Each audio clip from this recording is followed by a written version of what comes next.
జగన్కి ఒక శాపం ఉంది. ఆయన నిజం చెప్తే తల 100 ముక్కలుగా ఇరుగుతాయి. అబద్ధాలకి మోసాలకి ప్యాంటు షర్ట్ వేస్తే అచ్చో జగన్ లాగా ఉంటాడు. ఇది నేను ఎందుకు చెప్తున్నానంటే, ఏమ్మా ఎన్నికల ముందర ఏం చెప్పారు? 45 సంవత్సరాల వయసున్న ఎస్టీ మహిళలకి ప్రతి నెలలో పెన్షన్ ఇస్తా అన్నాడు. ఇచ్చాడా పెన్షన్ జగన్? ఇచ్చాడా పెన్షన్? లేదు.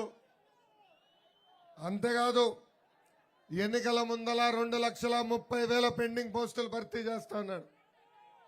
ప్రతి సంవత్సరం 6,000 కానిస్టేబుల్ పోస్టులు కూడా భర్తీ చేస్తానని హామీ ఇచ్చాడు.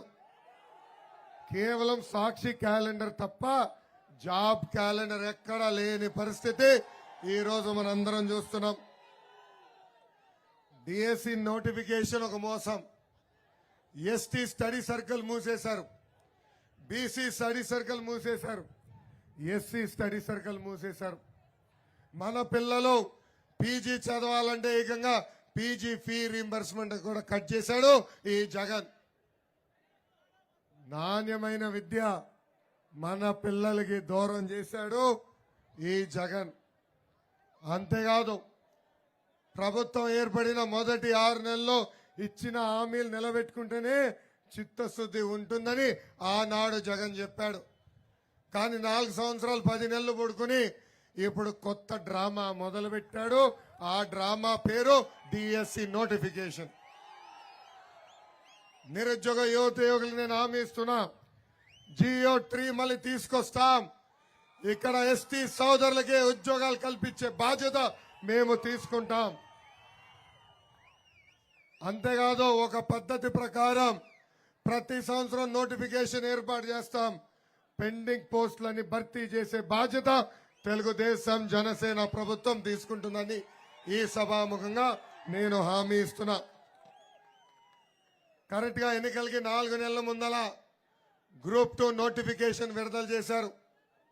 కనీసం 4 నెలలు చదువుకునే దానికి సమయం ఇవ్వలేదు.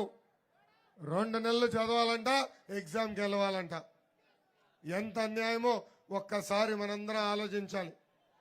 4 సంవత్సరాలు 10 నెలలు అందరూ కష్టపడి లక్షలు ఖర్చు పెట్టి పిల్లల్ని బాగా చదివిస్తే కేవలం 897 పోస్టులు ఈ రోజు విడుదల చేశారు.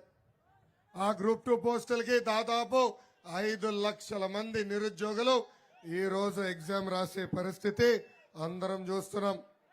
అందుకే నిరుద్యోగ యువకులందరికీ నేను హామీ ఇస్తున్నా, 2 నెలలు ఓపిక పట్టండి, ఎవరు అధైర్యపడద్దండి.